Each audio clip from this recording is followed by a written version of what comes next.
오직 여호와는 그 성전에 계시니 온 땅은 그 앞에서 잠잠할지니라 하시니라. 하나님은 영이시니 예배하는 자가 영과 진리로 예배할지니라.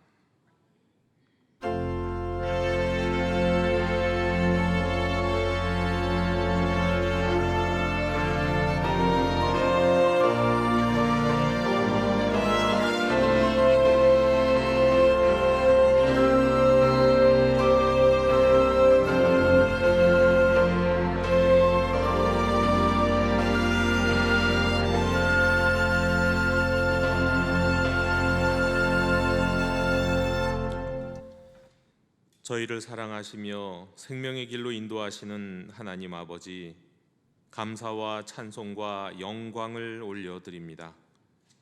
이번 주는 우리 민족의 명절인 설 연휴 가운데 있습니다. 그러나 하나님의 백성된 저희들은 마음을 가다듬고 예배 전에 올라와 주의를 지키며 삼위일체 하나님께 먼저 경배드립니다.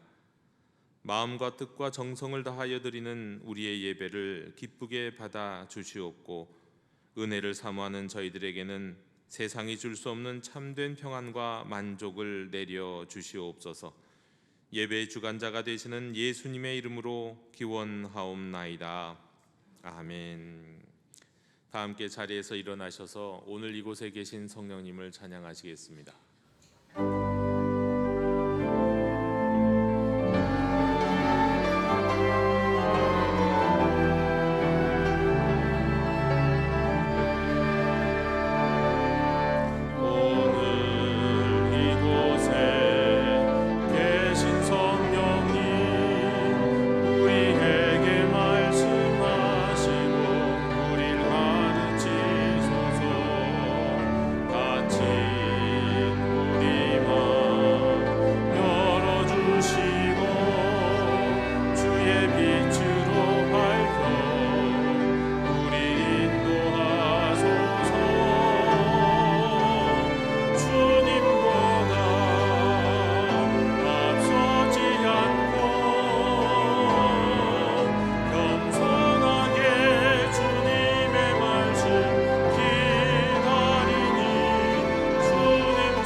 위로의 하나님, 민족 고유의 명절인 설날을 맞이하고 연휴를 보내고 있습니다.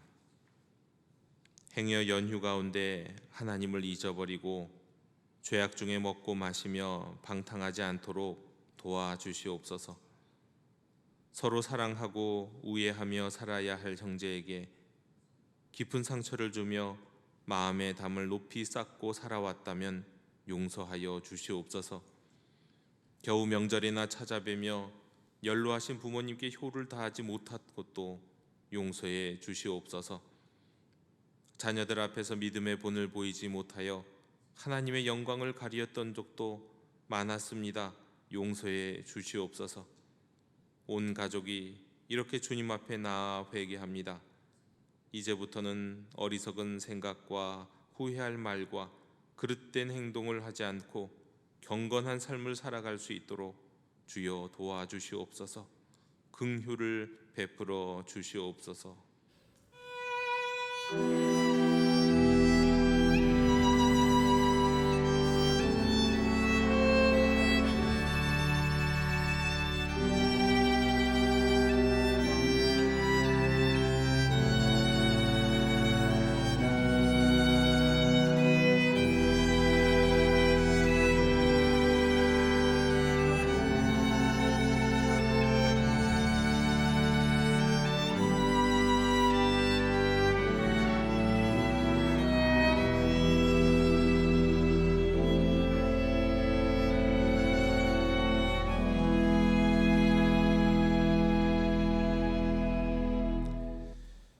그가 나를 사랑한즉 내가 그를 건지리라.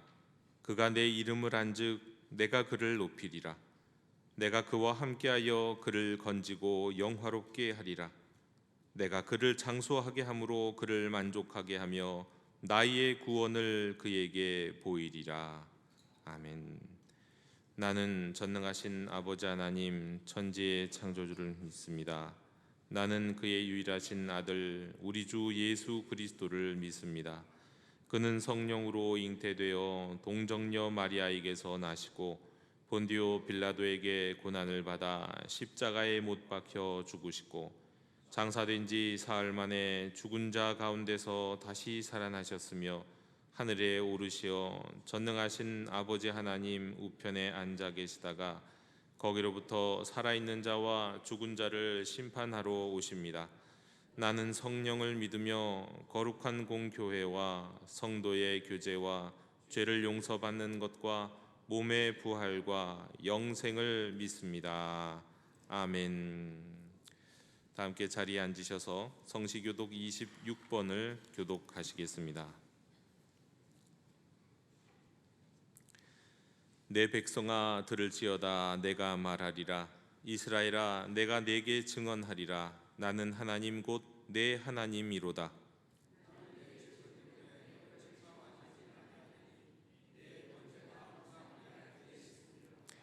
내가 내 집에서 수소나 내 우리에서 순염소를 가져가지 아니하리니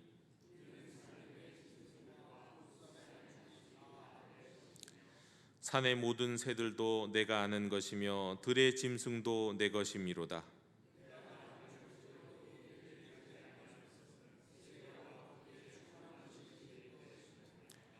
내가 수소의 고기를 먹으며 염소의 피를 마시겠느냐?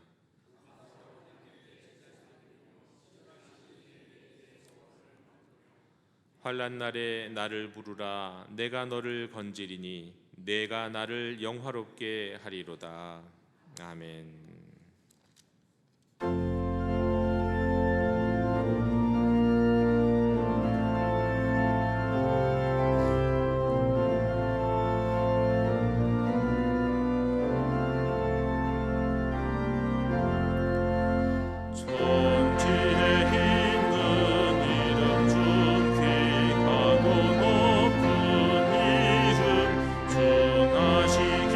전 지으신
하나님 아버지 감사합니다.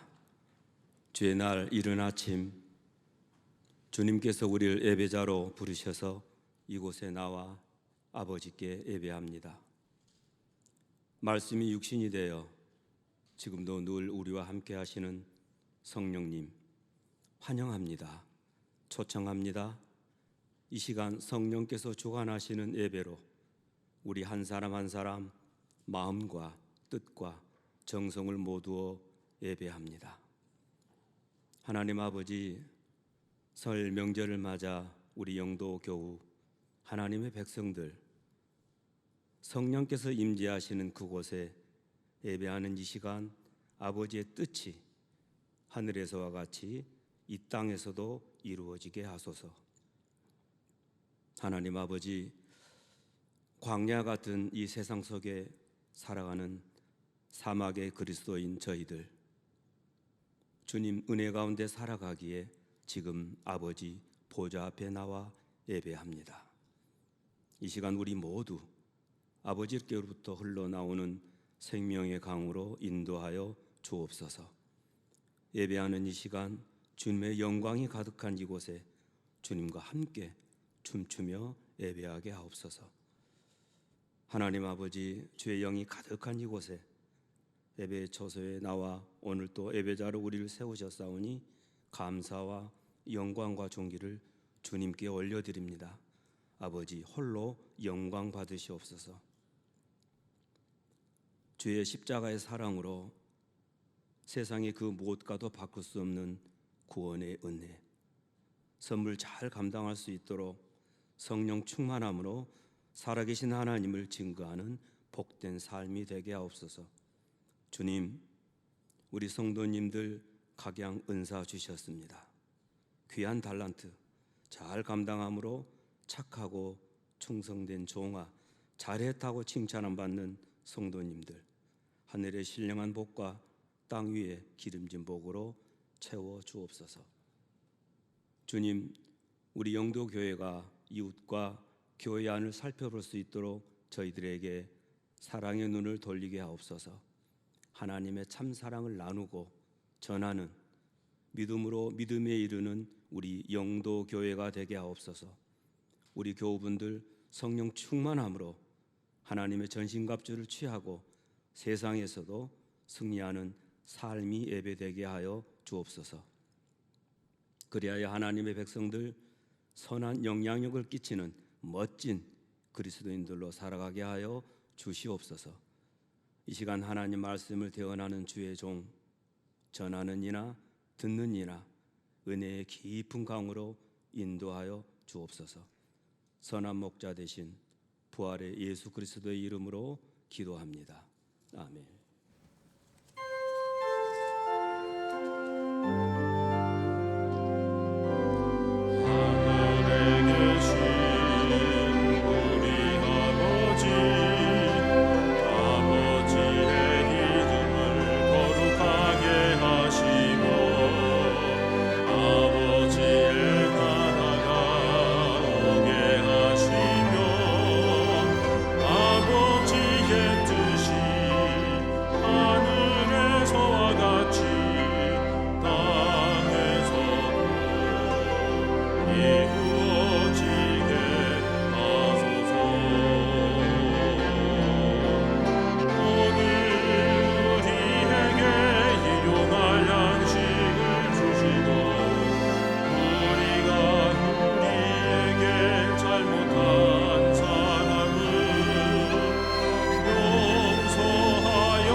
우리 예배하는 공동체 영도교회 우리 설 연휴 가운데도 이 예배 자리에 오신 모든 분들을 축복하고 환영합니다. 이번 주 수요 기도회는 사순절이 시작되는 우리 제2 수요일 기도회로 드립니다. 이번 주 금요일부터 우리 중보 기도를 위한 특별 금양로 기도회를 갖습니다. 전교인 대상이지만 특별히 항존직과 그리고 또 우리 중보 기도팀들은 꼭 참여해 주셨으면 좋겠습니다. 4주간 진행이 됩니다. 여러분 주보 가운데 이 미랄 헌금이라는 봉투가 삽지되어 있습니다. 이 미랄 헌금은 이제 올해부터 새롭게 시작되는 헌금입니다.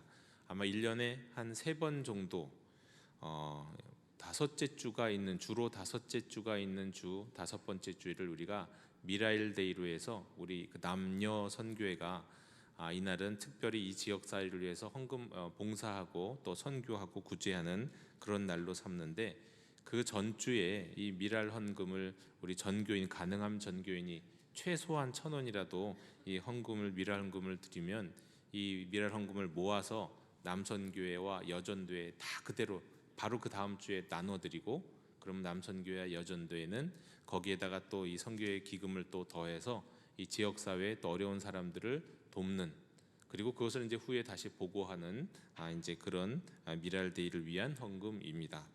다음 주에가 이 미랄 데이를 위한 헌금 주일이 되겠습니다. 가능하면 많이는 아니에요. 전혀 부담되시지 않는 최소한 1,000원이라도 이 지역 사회를 선교하고 또 구제하겠다는데 함께 참여해 주시면 좋겠습니다. 여러분 또 우리 예배당 뒤에 사순절을 시작하기 때문에 특별하게 한 가지 준비한 것이 있습니다. 우리 사순절을 위한 성경 필사, 이 마가복음 성경을 전체를 다 1장부터 16장까지 필사할 수 있도록 이 필사 노트를 준비해 놓았습니다. 원하시는 분 무조건 가져가시면 안 되고, 내가 이번에 이 사순절 기간에 적어도 마가복음 1장부터 16장까지 다 적겠다, 필사하겠다는 마음과 그런 작정이 되시는 분들은 우리 예배당 뒤에 이 성경 필사 준비된 것을 노트를 하나 한 권씩 가져가시면 되겠습니다. 교회 학교도 많이 참여하기로 했습니다. 세례 입교식 예식을 광고합니다. 신청 자격, 우리 세례와 입교 자격을 잘 참고해 주십시오. 그 부활절 때 우리가 부활절 때가 아니라 그 전주인 이 종려주일 때 세례 입교 예식을 거행할 예정입니다. 작년부터는 부활절이 아니라 그 전주에 진행을 했죠. 그래서 종려주일 때 세례 입교 예식을 하고 그 다음에 부활절 때는 성찬식을 진행할 것이기 때문에 이때 여러분이 많이 나오셔서 우리가 또 함께 많이 아직 이 세례 입교하지 못하신 분들은 많이 신청을 해주셔서 꼭 우리가 성찬식을 드릴 때 기쁜 마음으로 함께 참여할 수 있었으면 좋겠습니다. 이 교육 일정에 꼭 참여해 주셔야 우리 세례 입교를 하실 수 있겠습니다. 우리 교회학교 겨울 사역 일정, 소년부와 청소년부 일정 참고하시고 기도해 주시기 바랍니다. 오늘은 설 연휴로 인해서 점심 식사를 제공하지 않습니다. 그 밖에 교우 동정 그리고 모임 및 안내는 주보를 또 화면을 참고해 주시기 바랍니다. 이상으로 교회 실천을 모두 전해드렸습니다. 이제 다 함께 자리에서 일어나셔서 좌우에 계신 분들과 함께 인사 나누겠습니다. 주님의 평화를 빕니다. 네, 주님의 평화를 빕니다.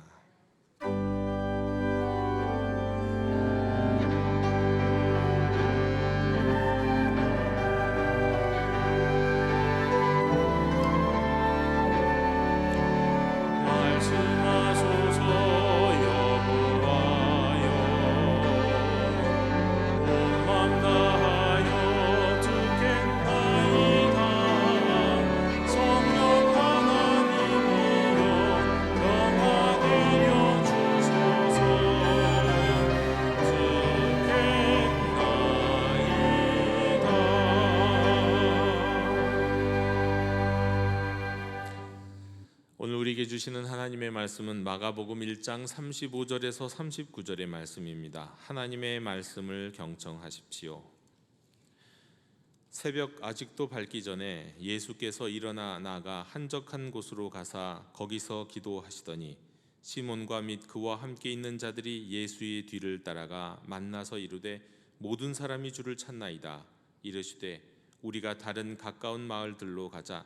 거기서도 전도하리니 내가 이를 위하여 왔노라 하시고 이에 온 갈릴리에 다니시며 그들의 여러 회당에서 전도하시고 또 귀신들을 내쫓으시더라. 아멘. 자리에 앉으시겠습니다.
아멘.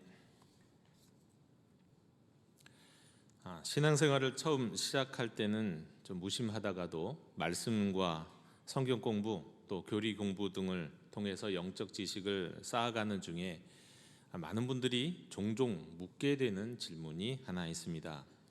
주일학교 학생들, 청년들도 가질 만한 질문인데요. 왜 예수님이 기도하셔야 하는가 하는 것입니다.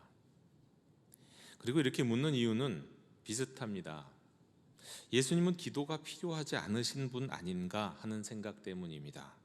예수님이 근본 하나님이시라고 한다면 굳이 사람에게나 필요한 기도를 하셔야 하나님과 소통이 되는 것은 아닐 텐데 하는 생각 때문입니다. 영화 같은 데서도 종종 나오지 않습니까? 쌍둥이끼리도 텔레파시가 있고 초능력자들도 어마어마한 텔레파시들이 그냥 일상 가운데도 있는데, 사람이 무한한 능력을 가지게 되는 경우도 영화 같은 데 보면 많이 나오는데, 일정한 무한한 에너지 뭐 이런 것들을 어떻게 보면 이 인터넷 세계, 웹 세계에 사람이 정신이 빠져들면 막 소통하는 것도 보게 되는데, 근본 하나님이신 예수님이 사람에게나 필요한 기도를 하셔야 할 필요가 있는가 하는 생각입니다. 그런데 바로 이제 이 생각 안에 답이 있죠. 사람에게나 필요한 기도 말입니다. 그러니까 예수님은 하나님이시지만 사람이 되셨기 때문입니다. 사람이 되신 척 하신 게 아니에요. 먹어야, 잠을 자야 생명을 유지할 수 있는 사람이 되신 분이십니다. 완전한 하나님이시지만, 죄가 없으시지만 하나님됨을 포기하고 사람이 되신, 또한 완전한 사람이신 분이 우리 주 예수님이기 때문에 사람에게 필요한 기도를 통해서 하나님과 소통하셨던 겁니다. 이런 예수님이 기도하시는 장면이 바로 오늘 성경 본문입니다. 그런데 마가복음에는 이 예수님이 기도하시는 장면이 딱 3장면이 나옵니다. 예수님이 3번밖에 기도하시지 않았다는 거 아닙니다. 앞에 우리가 읽었던 오늘의 말씀, 앞의 말씀을 봐도 세례 요한에게 세례를 받으셨을 때 40일간 광야에서 금식하시면서 광야에서 시간을 보내셨을 때도 틀림없이 우리 예수님은 기도하셨을 겁니다. 그리고 기도하면서 시험을 이기셨겠죠. 그리고 또 성경 여기저기에 있는 증거를 보면 우리 예수님은 모든 유대인들이 그랬던 것처럼 적어도 하루에 3번씩은 기도하신 분이십니다. 일상적으로 그렇게 기도하셨다는 거예요. 그런데 예수님이 기도하시는 모습을 단 3번만 보여주시는 것은 적어도 그 3번의 상황은 아주 특별한 상황이라는 것을 우리에게 말씀하고 있는 겁니다. 예수님께도 이때는 아주 각별한 기도가 필요했다, 일부러 보여주기 위해서 예수님이 기도하시는 장면을 성경에서 기록하고 있는 겁니다. 먼저 오늘 성경 본문에 왜 예수님이 기도하시는 장면, 그러니까 2번째, 3번째 장면을 한번 살펴보면, 예수님이 기도하시기 전날이나 예수님이 기도하신 그 다음 날 어마어마한 일이 일어났거나 일어나게 된다는 사실을 알 수 있습니다. 2번째 기도는 언제 하셨냐? 예수님 기도하시는 장면이 나오는 것은 떡 5개와 물고기 2마리를 가지사 하늘을 우러서 감사하시고, 그래서 성인 남자만 5,000명을 먹이셨던 이 오병이어의 사건 직후에 주님이 기도하신 장면이 나온 겁니다. 예수님이 어마어마한 사건이 일어난 후에 지체하지 않으시고요, 즉시 제자들을 보고 너희들 배촉하셔서 너희 배를 타고 건너편 벳세다로 가라고 말씀을 하셨어요. 그리고 예수님 본인은 바로 기도하러 들어가셨어요. 산으로 가셨어요. 오병이어의 놀라운 사건 직후에 일어납니다. 그리고 사실 그렇게 예수님이 기도하신 다음에도 무슨 일이 일어나냐면, 예수님 무리를 걸으시며 제자들을 찾아가시는 사건도 일어나긴 하죠. 하지만 무리를 걷는 것보다 중요한 사건은 오병이어의 사건이었습니다. 그리고 마가복음에 보면 또 3번째로 예수님이 기도하시는 장면이 나옵니다. 언제요? 주님이 잡히시고 십자가를 지시는 그 전날 밤, 제자들을 데리고 겟세마나에 가셔서 영원히 온통 괴로움이 휩싸여서 이제 죽을 판인 상황에서 기도하시는 그 모습, 놀라운 장면이 나오죠. 이때 예수님은 하나님께 이렇게 기도했습니다. 아빠, 아버지요, 아버지께는 모든 것이 가능하오니 이 잔을 내게서 옮기시옵소서. 이제 멸시와 고초를 당하시면서 십자가에서 죽으시고, 지금 우리는 알 수는 없는데 죽음 이후에 부활하실 때까지 그 예정되어 있는 그 모든 상황들이 얼마나 괴로우셨는지 예수님은 피가 땀이 되는 것처럼, 땀이 피가 되는 것처럼 기도하셨다고 기록하고 있습니다. 이제 아셨죠? 예수님 늘 기도하시는 분인데 마가복음에서는 또 특별한 상황에 특별한 기도를 기록하고 있다는 것 말입니다. 엄청난 일이 일어났거나 엄청난 일이 일어나려고 할 때 예수님이 기도하시는 모습을 성경은 기록하고 있습니다. 여러분, 우리 예수님께야 하나님이신데 우리 예수님께 오병이어 사건이든 십자가든지 뭐 그게 엄청난 일이겠느냐 말하고 싶은 분도 계시겠지만, 성경은 분명히 이런 일들이 정말 특별한 일이었다, 예수님께도 특별한 일이었다고 말씀해주고 있습니다. 자, 그 중에서 오늘 말씀은요, 기도하시는 예수님의 모습을 보면 첫 번째 장면이에요. 첫 번째 장면. 두 번째, 세 번째 기도하는 모습을 알고 있는 우리는 그 첫 번째 장면 전 또는 후에 또 뭔가가 있구나 하는 것을 우리는 알 수 있습니다. 자, 어떤 상황이 있었구나. 기도가 필요한 특별한 상황 말이죠. 먼저 오늘 본문 마가복음 1장 35절은요. 성경 시험에 종종 등장하는 장절입니다. 주관식보다는 객관식으로 나오고 저도 신학교 다닐 때 바로 요 장절 마가복음 1장 35절 요 장절을 갖고 시험 답안으로 썼던 기억이 몇 번 있습니다. 한 번도 아니었던 것 같아요. 몇 번이었던 것 같아요. 근데 이 문제가 뭐냐면 이 문제가 이렇습니다.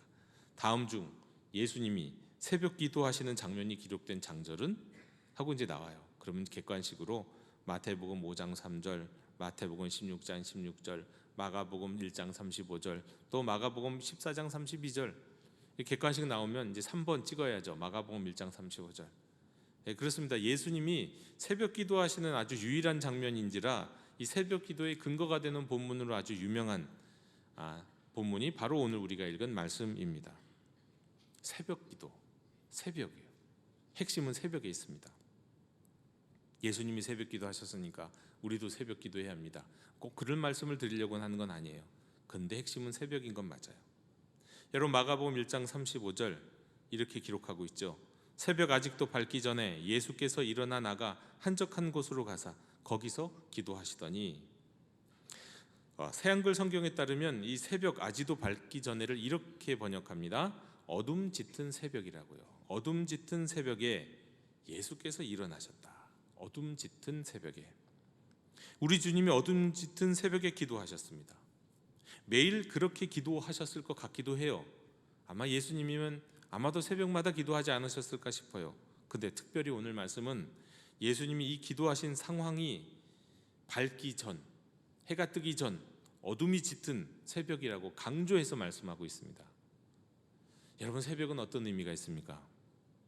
일단 새벽은 가장 어두운 시간대입니다. 저녁부터 자정에 이르는 시간보다 자정에서부터 아침에 동이 트기 전까지의 시간이 훨씬 더 어둡습니다. 실제적으로 그래요. 왜냐하면 밤에는 자정이 되기까지는 사실 우리 집에도 불이 켜져 있고 길거리에도 그렇고 많은 가게들이 불이 켜져 있잖아요. 도심도 주거지역도 그렇습니다.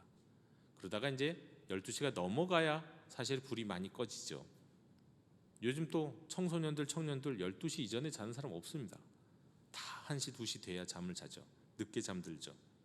그러다 보니까 그렇죠. 그리고 또 뭐 이런 변수들 제외하고도 과학적으로 가장 어두운 시간, 그러니까 태양이 가장 멀기 때문에 가장 어두운 시간은 우리가 상식적으로 생각하면 12시여야 되지 않습니까? 태양이 가장 등 뒤에 땅 밑에 있어야 할 시간이니까요. 그런데 과학적으로 보면 12시 30분이 가장 어둡다고는 합니다. 왜냐하면 이 빛의 산란이 좀 남아있는 것들이 있어서 12시 30분이 객관적으로는 가장 어두운 시간이 된다. 이런 여러 가지 불이 켜지고 꺼지고 이런 것을 제외하고 말이죠. 그리고 예로부터 우리 그런 표현 많이 들어보셨잖아요. 문학적 표현 가운데 그런 표현이 있습니다. 동트기 전이 가장 어둡다. 해 뜨기 전이 가장 어둡다. 이 표현은 이 어둠의 시간이 지나면 이제 해 뜨는 시간이 온다는 것을 비교하면서 희망적으로 표현하고 있는 문구일 수도 있지만 이런 밤을 꼴딱 정말 세워서 바깥에서 집 안에서보다 바깥에서 밤을 꼴딱 세워 보신 분들은 아실 거예요. 정말 해 뜨기 전이 가장 어둡게 느껴집니다. 왜 그럴까요? 여기는 과학적이고 합리적인 이유도 있습니다. 가장 많은 사람들이 잠에 든 시간이 새벽이고 해 뜨기 1시간 전이기도 해요. 가장 그래서 적막한 시간이기도 하고요.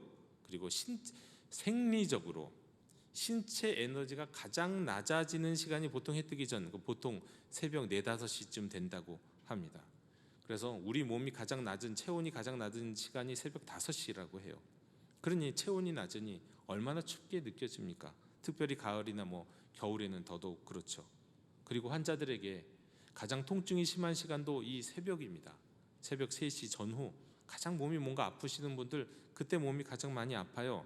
그리고 때문에 중환자 또 노인분들이 가장 많이 별세하시는 시간이 새벽 3시 전후의 이 새벽 시간대입니다. 이런 이유 등으로 가장 어둠이 짙게 느껴지는 시간이 바로 새벽이에요. 그러니까 심리적으로 또 육체가 그렇게 느끼기 때문에 그런 거죠. 오늘 말씀은 예수님에게 바로 이런 어둠 짙은 새벽이 다가왔다고 말씀합니다. 예수님이 처한 상황이 마치 이런 상황이라고 하는 거예요. 근데 가만 보면 예수님이 이런 상황이 예수님이 다가온 것이라기보다 오히려 그 어둠 짙은 새벽을 우리 예수님이 이용하셨다고 하는 것이 더 정확한 것 같습니다. 여러분, 새벽에, 그 어둠 짙은 새벽에 예수님이 그 어둠 짙은 새벽만 택하신 것이 아니었어요. 그 다음에 어디로 가셨냐면 한적한 곳으로 가셨다고 말씀합니다. 한적한 곳, 번역하면 광야라는 뜻이에요. 다른 데서는 광야라고 번역하는 단어예요. 다시 말해 예수님은 몸과 마음에 가장 어둠이 짙게 임할 시간, 새벽, 그때 따뜻하고 밝고 사람 많은 곳으로 가시는 것이 아니라 광야로 가셨어요.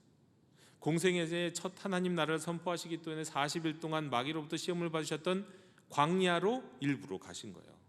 왜 떨어진 곳으로 가셨어요? 왜요? 왜 예수님이 곳으로 가셨다고요? 우리 예수님이 그 어둠 짙은 시간에 광야로 나오신 이유가 뭐라고요? 새한글 성경에는 이렇게 기록합니다. 아직 어둠 짙은 새벽이었다. 예수님이 일어나 왜 떨어진 곳으로 나가셔서 거기서 기도하고 계셨다. 기도하시기 위해서입니다. 기도하시려고 어둠 짙은 새벽에 왜 떨어진 광야로 나가셨어요? 대체 무슨 일이 있으려고요? 아니, 무슨 일이 있었기 때문에 우리 주님이 그 시간을 일부러 찾아서 광야로 기도하러 가셨을까요? 자, 35절, 오늘 우리가 읽은 35절 바로 앞자리인 34절의 본문에 그 답이 있습니다. 왜 기도하러 가셨는가? 광야로 새벽에 기도하러 나가신 이유, 34절입니다. 예수께서 각종 병이 든 많은 사람을 고치시며 많은 귀신을 내쫓으시되 귀신이 자기를 알므로 그 말하는 것을 허락하지 아니하시니라.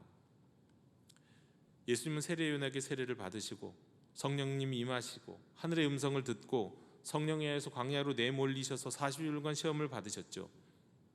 그리고는 구약을 마무리하는 대표적인 사람인 세례요한, 그가 잡힌 후에는 새 시대를 여는 하나님 나라를 선포하면서 예수님의 시대가 시작이 됐어요. 그리고 예수님이 첫 일성, 하나님 나라의 복음을 전했던 첫 일성은 바로 이거였습니다. 15절입니다. 우리 15절은 우리가 함께 읽었으면 좋겠습니다. 시작. 이르시되 때가 찼고 하나님의 나라가 가까이 왔으니 회개하고 복음을 믿으라. 이것이 예수님의 첫 일성이었어요. 하나님 나라가 가까이 왔다. 여러분, 가까이 왔다는 말은 이미 왔다라는 말로도 해석할 수 있고 오고 있다고도 해석할 수 있는 그런 좀 애매한 표현이기는 합니다. 근데 한마디로 이거예요. 하나님 나라가 정말 문 앞에 왔다. 다 와 있다 이러는 거예요. 와 있다. 문 앞에. 제가 목양실에서 책상에 앉아 있으면 하루에 여러 번 발소리가 들립니다. 목양실 통로 저 멀리에서도 들리기도 하고 뭐 중간에 있는 교육자실이나 사무실에서부터 오는 발소리이기도 한데요. 그 발소리가 점점점 가까워지는 게 느껴져요. 짧은 시간이지만요. 그러다가 발소리가 딱 멈춥니다. 그 멈추면 왜 멈춥니까? 제 목양실 문 앞에 이제 서신 거예요. 딱 다가왔기 때문에 이제 남은 것은 노크하는 일이죠. 이제 노크하기 위해서 서신 거예요. 멈춰 선 거예요. 문 앞에 서신 거예요. 그냥 알아요. 그냥 발소리가 멈췄구나. 문 앞에 누군가가 계시는구나. 이제 똑똑하고 들어오시겠구나. 생각하지 않아도 그냥 느껴집니다. 그 다음 순간을 예상합니다. 그리고 문이 열리겠구나 합니다. 여러분, 이스라엘 나라를 향하여 다가온 하나님 나라의 발걸음 소리가 멀리서부터 들리다가 점점 가까이 오더니 방금 그 발걸음 소리가 이제 멈췄다는 거예요. 그 예수님이 하신 말씀이에요. 하나님 나라가 가까웠다. 문 앞에 하나님 나라가 서 있다는 거예요. 다 온 거잖아요. 들어오지만 않고 있지 다 온 거예요. 이제 문이 열릴 순간이라는 거예요. 문이 열릴 차례라는 거예요. 직전이라는 거예요. 열릴 일만 남았다는 거예요. 그런데 그 문이 열리고 열린 문을 통해서 들어오는 그 하나님의 나라에 들어가기 위해서는 한 가지가 필요하다고 말씀합니다. 그게 회개라는 거예요. 회개. 하나님 나라가 가까이 왔으니 회개하고 복음을 믿어라. 회개가 필요하다는 거예요. 하나님 나라가 가까이 왔으니 회개하고 복음을 믿어라. 하나님 나라가 문 앞에 섰으니 이제 회개하고 그 하나님의 나라를 맞이해라. 그 나라에 들어가고자 하느냐? 그 나라 백성이 되고자 하느냐? 회개하라 말씀하시는 거예요. 그런데 문제는 하나님 나라가 임박했다는 사실, 그 사실도 사람들이 주의하지 않지만 하나님 나라에 들어가게 합당하도록 회개하지도 않는 겁니다. 여러분, 회개란 무엇입니까? 깔뱅은 회개를 죄로부터 돌아서는 것이라고 그랬습니다. 다시 말해서 더 좋은 것을 위해서 자신의 삶을 바꾸는 것, 그게 회개예요. 회개는 울며 불며 하는 게 회개가 아니라, 회개는 그저 뭐 다 버리고 떠나는 게 회개가 아니라요, 회개의 본질은 정말 더 좋은 것을 위해서, 진짜 더 좋은 것을 위해서, 영생을 위해서, 하나님의 나라를 위해서 자신의 삶을 돌이키고 바꾸는 거, 그게 회개입니다. 그러니까 회개는 인생의 정말 큰 전환이죠. 인생에 한 번 있을까 말까한 그런 변화가 회개인 겁니다. 삶의 유턴이에요. 임박한 하나님의 나라를 맞이하는 유일한 준비가 바로 이 회개라고 말씀한 거예요. 예수님은 처음부터 회개의 복음을 전하기 시작하셨어요. 그리고 이 사역을 위해서 제자들을 부르셨습니다. 그들을 양육하셨습니다. 그리고 하나님 나라의 복음을 전하는 사역을 계속하셨어요. 이 과정에서 많은 이들이 그분의 가르침에 놀랐습니다. 다른 랍비들과 뭔가 가르치는 게 달라, 뭔가 권세가 있어. 네.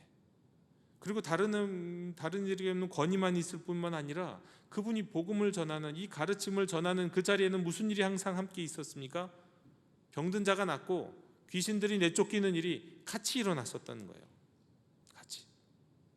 특히나 전날 예수님이 새벽에, 어둠 짙은 새벽에 기도하셨던 그 전날에는 더욱더 그러했습니다.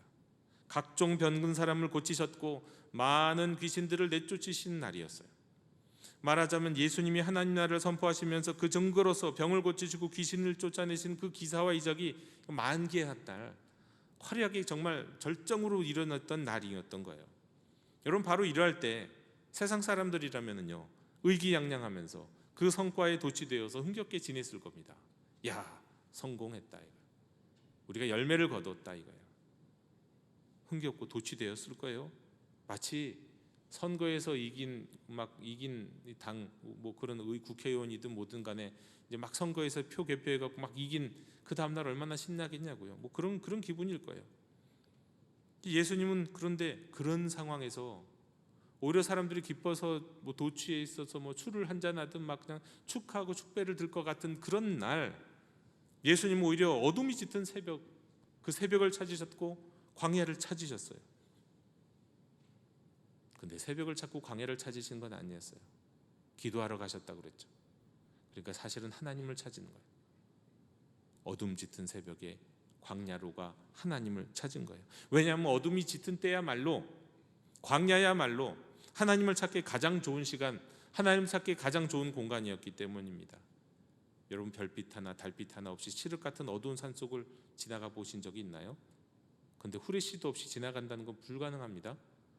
별빛도 달빛도 없을 때는요.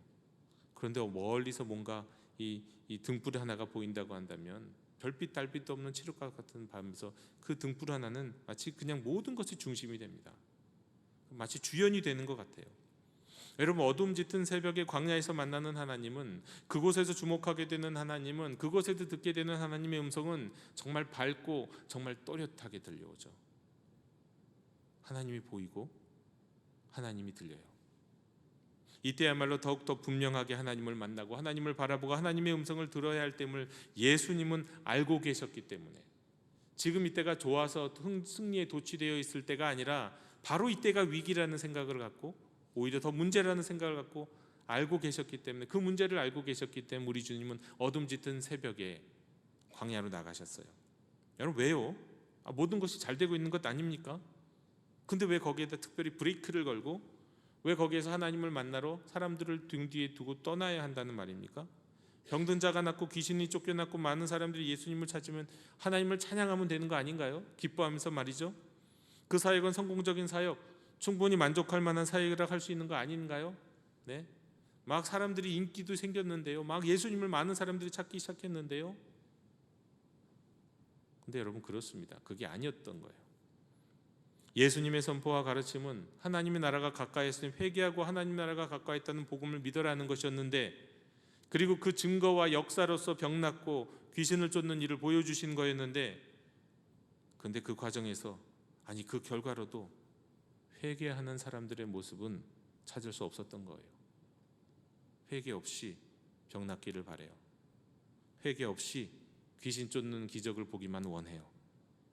그리고 그것은 신기하다 싶어서 많은 사람들 앞에 예수님은 일종의 스타가 되었던 거죠.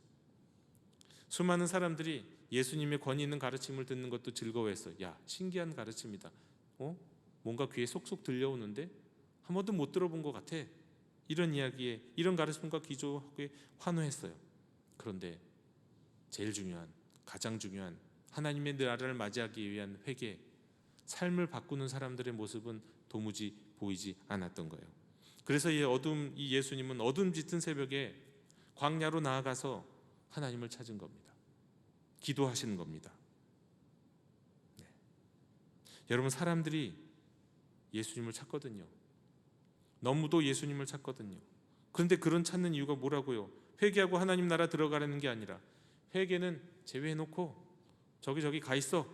그리고 하나님은 회개 없이 하나님 나라가 임박했다는 것만을 보여주는 권위 있는 설교와 기적을, 그것만 쫓는 사람들이 가득하다는 것을 우리 주님 아셨거든요. 때문에 이런 상황에서 예수님은 다시 한번 광야의 그 시험을 이기셨던 것처럼 광야의 유혹 앞에, 거기에서 하나님 앞에 단독자로 서면서 하나님을 생생하게 만났던 그 자리로 다시 돌아가신 거예요. 오직 하나님의 뜻만 있고 오직 하나님이 주신 사명만이 가득했고, 세상은 캄캄하고 어둡지만 오히려 주님의 음성이 또렷했던 그 자리로 돌아가셔서 분별할 필요가 있었던 거예요. 쉽게 말해서 어디에도 흔들리지 않는 중심을 다시 잡을 필요가 있었던 겁니다. 또 그렇다고 회개하지 않는 무리들을 보면서 하나님 나라를 선포하는 사역을 포기하는 우를 범해서도 안 된다는 것 다시 한번 확인하시기도 했던 거예요. 그런데 여러분, 제자들은 어땠습니까? 36절에 따르면 이렇습니다. 시몬과 및 그와 함께 있는 자들이 예수의 뒤를 따라가 라고 말씀합니다. 여기서 뒤를 따라갔다는 건요, 사냥개가 뒤쫓듯이 추적했다는 의미예요. 야, 예수님 어디 갔어? 빨리 찾아보자. 지금 급해 죽겠다. 사람들이 막 예수님 찾는데 왜 예수님 어디 가신 거야? 이러다가 큰일 난다. 인기 놓친다 이거예요.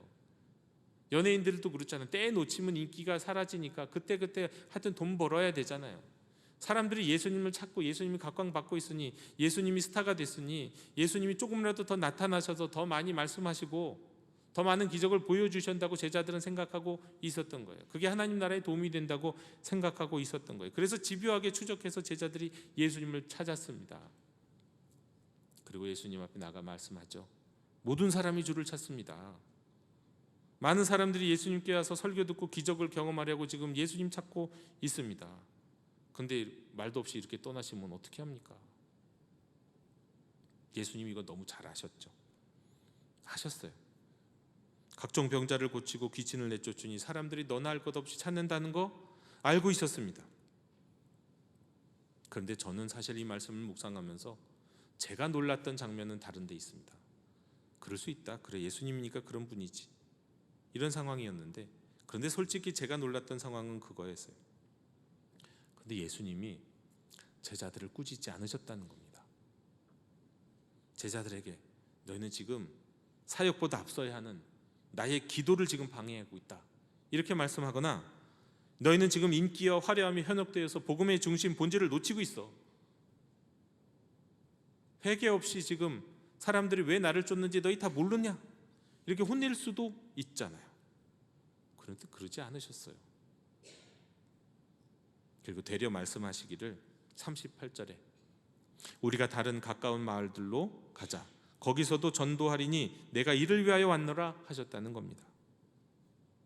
아니, 이미 엄청난 인기 스타가 된 마을이 아니라요, 이제 사람들이 이미 찾고 있는 마을이 아니라 이 기적을 보여줬기 때문에 다시 들어가면 사람들이 우리로 몰릴 그 마을이 아니라 이제 다른 가까운 마을들로 가서 계속해서 하나님 나라가 임했다는 이 복음을 전하자. 회개함만으로 하나님 나라에 들어갈 수 있다는 이 도를 전하겠다고 말씀하시고 데리고 가시는 거예요. 그리고 계속해서 온 갈릴리에 다니시면서 전도하셨어요. 하나님 나라를 전하셨어요. 그리고 하나님 나라가 임했다는 증거로 고치시고 내쫓으셨어요. 여러분, 어떤 한 교회에 성도님들이 가득하게 됐습니다.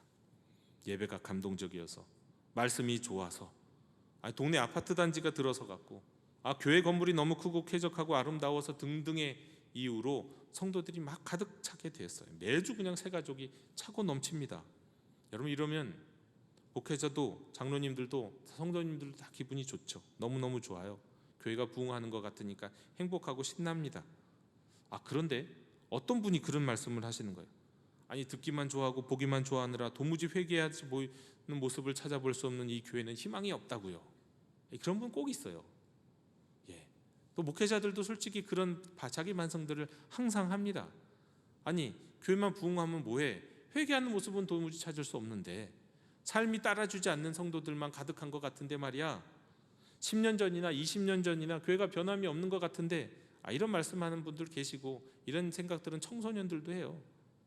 초등학교 때부터 이런 말하는 저 아이들 봤어요. 교회가 도대체 무엇이냐? 교회가 희망이 도대체 있느냐? 이런 얘기 말이죠. 여러분, 예수님도 어둠이 짙은 새벽에 그런 현실을 대면하셨어요. 아니, 오병이어 사건 이후에도 그랬고요. 아니, 겟세마나에서는 장차 이제 제자들이, 무리들이 자신을 버리고 멸시할 것을 알고 계셨기 때문에 이미 그 기도하는 자리 가운데 이미 그 상황을 직면하고 계셨어요. 알고 계셨어요. 예수님은 어둠 짙은 새벽에 광야로 나가서 그렇기 때문에 하나님을 만난 거예요. 여러분, 하나님과 거기서 예수님은 어떤 소통이 있었을까요? 있으셨을까요? 그럼 그 다음에 예수님이 어떤 행보를 받는지를, 어떤 가르침을 하셨는지를 보면 알 수 있는 겁니다.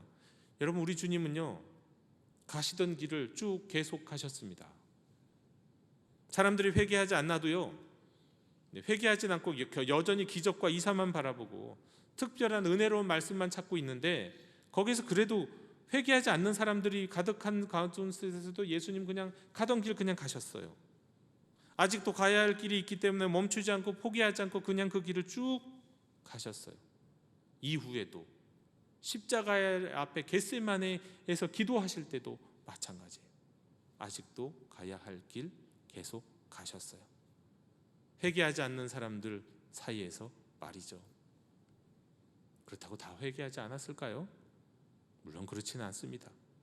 그 가운데 평화의 사람들, 주의 복음을 받을 만한 사람들은요, 기적과 이사에만 현혹된 것이 아니라 그의 가르침, 예수님의 말씀과 하나님 나라의 복음에 듣고 그 말씀에 믿음으로 순종하면서 회개하는 사람들이 중간중간 곳곳에 있었죠. 그러나 문제는 예나 지금이나 마치 그런 사람들이 중심에 있는 것 같지는 않는 것 같아요. 대세 같지는 않다 보인다는 거예요. 그건 예나 지금이나 예수님 시대나 지금이나 마찬가지예요. 그러나 여러분,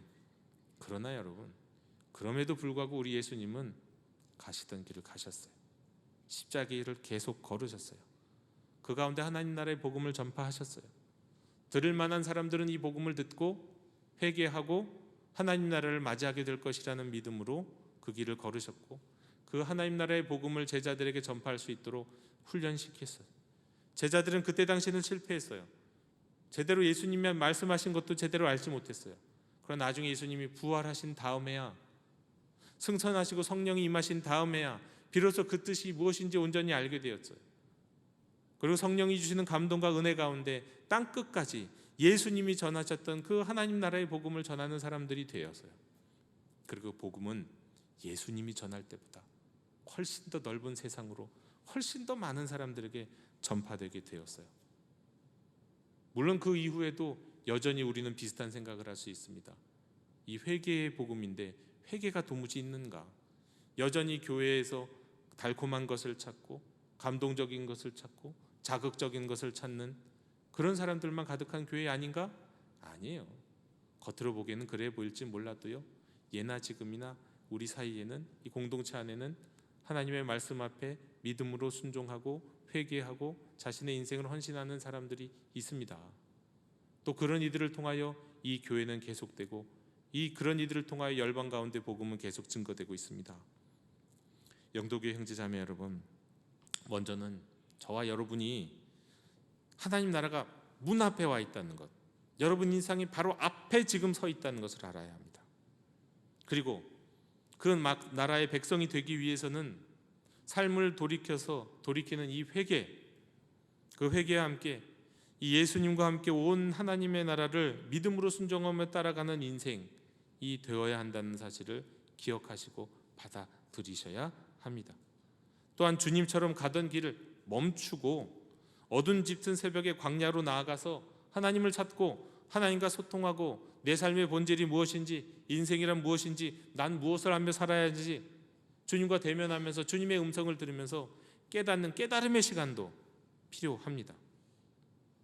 그리고 어둠 짙은 새벽 광야 피하려 하지 말고 오히려 하나님을 만나는 것이 더 소중한 것이라는 것을 우리가 늘 기억하면서 살아야 하겠습니다. 그리고 중요한 것이 또 무엇입니까? 낙심하지 말아야 한다는 거예요. 포기하지 말아야 한다는 거예요. 세상으로 돌아와서 예수님은 세상으로 다시 돌아오셔서 하시던 일을 계속하셨던 것처럼, 아직도 가야 할 길이 있었기 때문에 주님 그 길을 계속 걸으셨던 것처럼 우리도 이 세상 가운데 다시 일상으로 돌아와서 계속해서 가야 할 길이 있다는 것을 믿으시고 주님이 이끄시는 그 길을 계속 걸어갈 수 있는 저와 여러분이 되시기를 주님의 이름으로 축원합니다. 기도합니다. 하나님, 오늘 주신 말씀을 기억하며 낙심하지 않고 주님 앞에 나아가도록, 세상으로 다시 나아가도록 인도하여 주시옵소서. 어둠이 짙은 새벽에 광야로 나아가 하나님을 찾게 해 주옵시고, 그러나 다시 한번 또 우리 일상으로 돌아가서 하나님이 우리에게 맡겨주신 사명의 길을 걸어가는 저희들이 되도록 인도하여 주시옵소서. 하나님 나라의 복음 앞에서 우리가 가장 먼저 해야 하는 것은 우리 삶을 돌이키는 회개입니다. 저희들이 이 회개의 삶 없이, 삶을 돌이키는 일 없이 신앙생활을 혹시 하고 있지는 않은지요? 우리가 하나님 나라 앞에서 먼저 회개함으로 하나님 나라의 백성 되게 하시고 영생을 누리는 하나님의 자녀 되게 하여 주옵소서.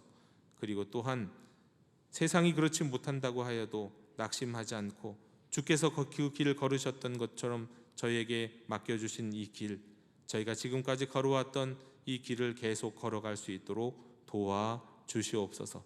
예수님의 이름으로 기도하옵나이다. 아멘.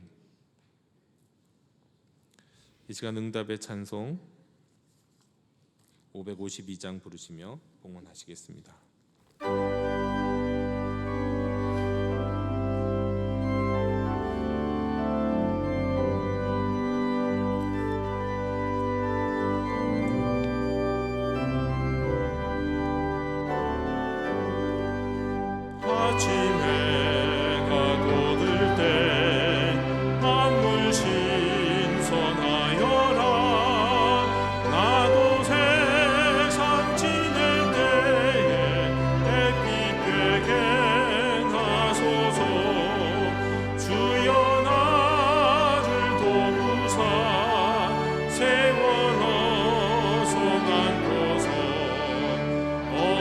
세상 지낼 때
어둠 짙은 새벽에 광야에 가셔서 아버지 하나님을 찾으신 예수님처럼 명절 연휴 한복판에서도 하나님 만나는 예배의 소중함을 알고 안식일을 거룩히 지키라 하시는 주님의 명령에 순종하여 이 자리에 나온 주님의 백성들이 빈손으로 주께 나오지 않고 허락하여 주셔서 소유하고 있는 물질 가운데 일부를 구별하여 하나님께 드립니다. 늘 언제나 그렇듯이 하나님을 사랑하고 이웃을 사랑하는 만큼 가진 물질과 시간과 재능을 기쁘게 자원하는 마음으로 드리오니 즐거이 흠양하여 주시옵소서. 드리는 손길들이 복되게 하여 주시사 다시 한번 맞는 새해가 주님이 주시는 새임으로 온 영혼과 삶이 침륜에 빠지지 아니하고 가뿐히 일어서는 한 해 되게 하여 주시옵소서. 감사드리며 예수님 이름으로 봉헌기도 드리옵나이다. 아멘.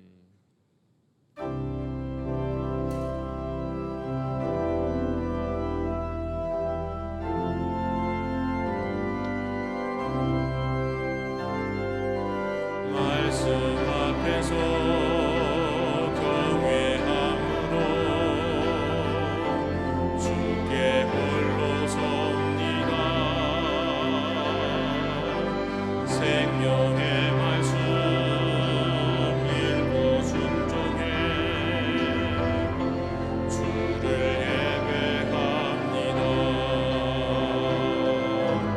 기록된 말씀 힘이 있어서 진리로 우리 거룩해 하며 거룩한 말씀 세세 영원히 복음이 되어 말씀하시네.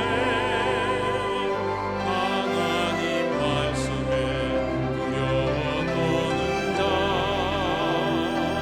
그 말씀에 생명을 거는 자 한 사람 찾으시는 주님의 약속을 믿어. 하나님 말씀에 명을 거는 자 순종하며 주 따라가는 자 영원한 하나님 나라 이뤄갈 주의 교회여